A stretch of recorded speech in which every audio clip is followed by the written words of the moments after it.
என் நெஞ்சில் குடியிருக்கும் என் அன்பான இனிய உறவுகளுக்கு வணக்கமுங்க. நமது சேனலான விஜய் டெலி காசிப் இதுக்கு நீங்கள் தொடர்ந்து ஆதரவு தரணும். தொடர்ந்து பாருங்கள். நான் நல்ல நல்ல சீரியலாக ரிவ்யூ பண்ணுறேன் ஃப்ரெண்ட்ஸ். Thank you friends. தாத்தா பாட்டி வீட்டுக்கு விஜயும் காவேரியும் போயிடுறாங்க. எப்படியோ மல்லு கட்டி விஜய் தூக்கிட்டு போன மாதிரி நம்ம தலைவி தூக்கிட்டு போயிடுறாங்க. அங்கே பார்த்தீங்கன்னா அவங்க ஏதோ ஒரு கேலண்டர் எடுத்து பார்த்துட்டு இருக்கிறாங்க. நம்ம பாட்டி தான் பார்க்குறாங்க. என்ன பாட்டி பார்த்துட்ருக்கீங்க அப்படின்னு இங்கே காவேரி கேட்குறாங்க. ஒன்றும் இல்லடி அப்படின்னு சொல்லிட்டு இருக்கல. ஒன்றும் இல்லை நீ போ அப்படிங்கிறாங்க.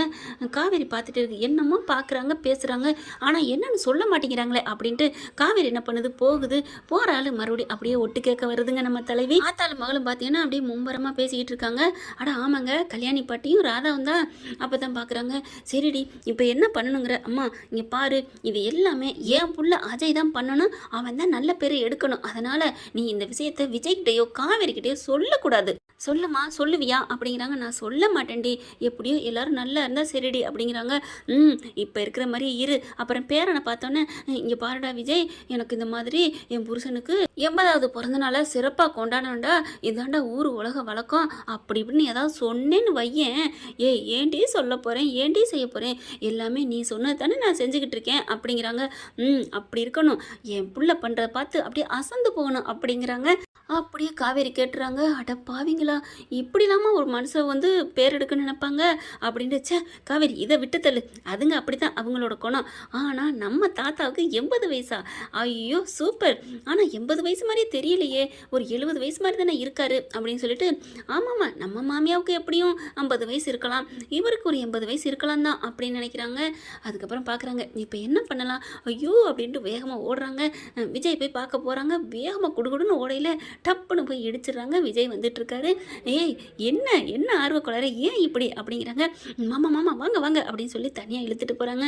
என்னடா என்ன ஆச்சு அப்படின்னு கேட்க, மாமா ஒரு குட் நியூஸ் அப்படிங்கிறாங்க. என்ன அது? வேற ஒன்றும் இல்லை பாஸ், நம்ம ராதா ஆண்டி இருக்காங்கல்ல, யார் எங்கள் சித்தி, ஆமாம் அத்தையும் பாட்டியும் ஒரு விஷயம் பேசிகிட்டு இருந்தாங்க. என்ன பேசுனாங்க அப்படிங்கல, அவங்க பேசுனதை சொல்கிறாங்க. ஆமாம்ல, தாத்தாவோட 80வது பிறந்தநாள் நாளை மறுநாள். ஐயோ காவேரி, ஐயோ சூப்பர், எப்படி உனக்கு தெரியும் அப்படிங்கிறாங்க. எப்படி நீ வேற லெவல் ரீ, ஐயோ அப்படின்னு சொல்லிட்டு இருக்கிய கட்டி பிடிக்கிறாங்க. போதும் போதும், நான் எனக்கு தெரியாது, அவங்க பேசிக்கிட்டு இருந்தாங்க, ஆனால் நான் ஒட்டு கேட்டேன்ல, அதுக்கு தாண்டி இந்த ஹக்கு அப்படின்னு சொல்லி மறுபடியும் கட்டி பிடிக்கிறாங்க. மாமா தள்ளிக்கங்க மாமா அப்படிங்கிறாங்க. சொல்ல வந்த விஷயத்தை விட்டுட்டு எப்போ பாரு அப்படிங்கிறாங்க. ஏய் நீ எப்படி கேட்டுக்கிட்ட, நல்ல வேலை பார்த்தியா, அஜயை வச்சு பண்ணுறாங்களாம், என்னம்மா இந்த பாட்டி கூட பார்த்தியா அப்படிங்கிறாங்க. உடனே காவி இருந்துட்டு, அவங்க என்னங்க பண்ணுவாங்க, பெத்த புள்ள கேட்கையில் செஞ்சு தானே ஆகணும், இன்னும் வரவே இல்லை, நம்ம பிள்ளைக்காண்டி நம்ம என்னென்ன பண்ணுறோம் அப்படிங்கிறாங்க. அது என்னமோ நீ சொல்கிறது சரிதான், இப்போ என்ன பண்ணலாம், என்ன பண்ணுறதா, நம்ம தாத்தா பிறந்தனால வெகு சிறப்பாக பண்ணணுங்க அப்படிங்கிறாங்க. வெகு சிறப்பானா கோயிலில் வச்சு அங்கே வர்ற எல்லாருக்கும் 1000 பேர் 2000 பேர்லாம் இல்லை, அடுப்பு வெந்துக்கிட்டே இருக்கணும், வர்றவங்க வந்து வயிறு அப்படியே ரொம்பிக்கிட்டே இருக்கணும், சாப்பிட்டுட்டு போயிட்டு தாத்தாவுக்கு வாழ்த்து சொல்லிக்கிட்டே இருக்கணும். இந்த மணி விழாவை நம்ம சூப்பராக நடத்தியே தீர்றோம் அப்படிங்கிறாங்க. அப்படி ரொம்ப சந்தோஷறாங்க. தாத்தாட்ட போய் சொல்லுமா, அதெல்லாம் சொல்ல வேணாம், நம்மளே செஞ்சுட்டு அதுக்கப்புறம் சும்மா அங்கே ஒரு கல்யாணம் அப்படின்னு சொல்லி கூட்டிகிட்டு போவோம் அப்படிங்கிறாங்க. வாவ் சூப்பர் சூப்பர் அப்படின்னு சொல்லிட்டு கிளம்புவோமா அப்படிங்கிறாங்க. இரு எங்கே கிளம்பலாங்கிற, என்ன ஜாமான்லாம் வாங்கணும், அட்வான்ஸ் கொடுக்கணும், கோயிலில் சமைக்கிறதுக்கு இன்னும் ஒரு நாள் தானே நடுவில் இருக்குது.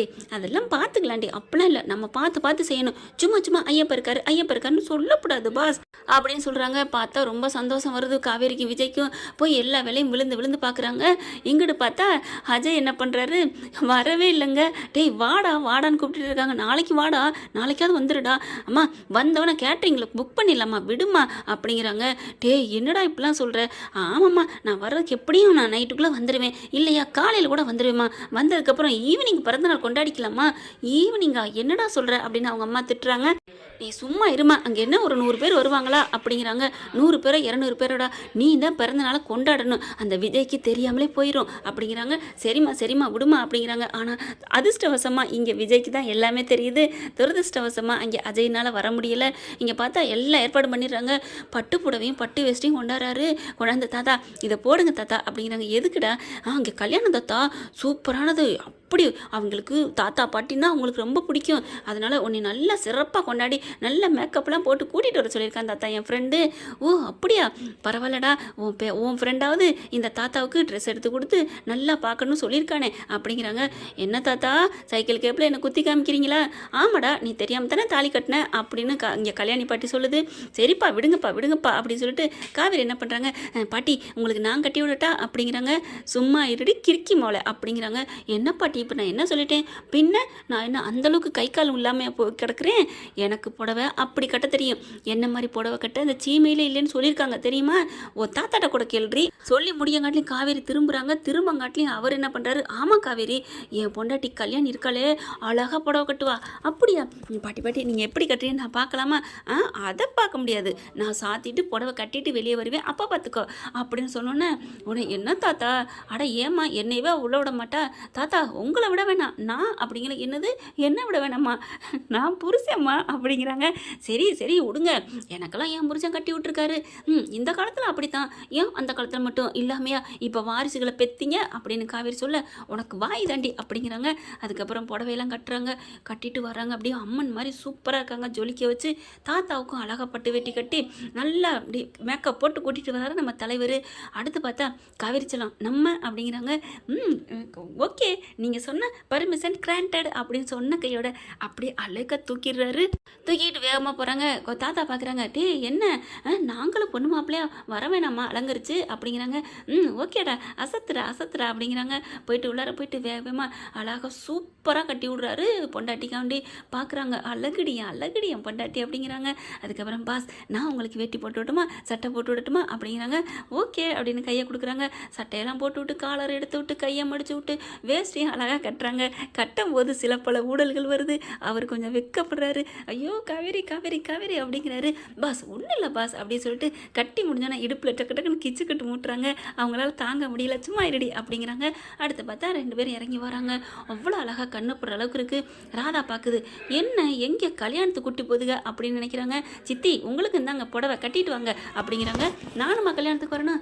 ஆமாம் சித்தி என் ஃப்ரெண்டை பற்றி உங்களுக்கு தெரியாதா, வீட்டில் இருக்க எல்லாரையும் வர சொல்லியிருக்கான் அப்படிங்கிறாங்க. சரின்னு சொல்லிட்டு கல்யாணம் தானே போகிறோம், எங்கள் அப்பா பிறந்தநாளுக்கு என் பையன் தான் வரல, நம்மளாவது போமே அப்படின்ட்டு போகிறாங்க. வேறு கல்யாணத்துக்காவது அப்படின்ட்டு அங்கே போனால் பார்த்தா வேறு லெவலுக்கு அப்படியே களை கட்டி போயிருக்குங்க. ஆளுங்கள் சாப்பிட்டுட்டு இருக்காங்க, வச்சுட்டு இருக்காங்க. தாத்தா பார்க்குறாரு, என்னடா இங்கே நடக்குது, கல்யாணம்னா இங்கே ஏதோ அன்னதான மாதிரி நடந்துட்டுருக்கு. ஆமாம் தாத்தா உங்கள் பேரை சொல்லி தாத்தா நான் போட்டுட்ருக்கேன்.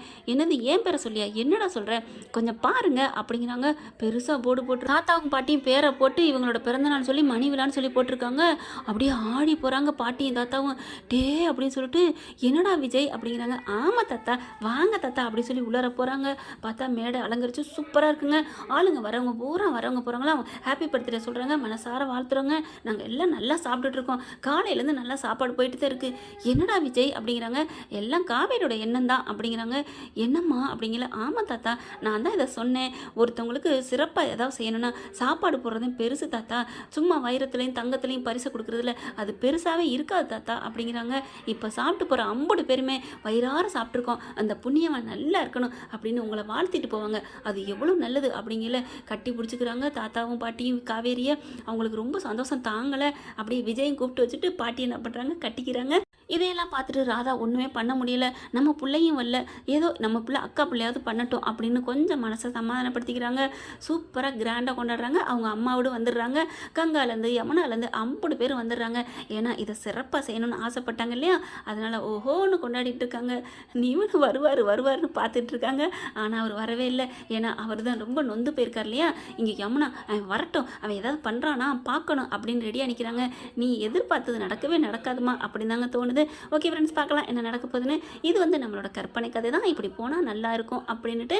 இந்த பதிவு உங்களுக்கு பிடிச்சிருந்துச்சுன்னா உங்கள் பொண்ணான கையில் லைக்கை போட்டு சப்ஸ்கிரைப் பண்ணிடுங்க. Thank you friends.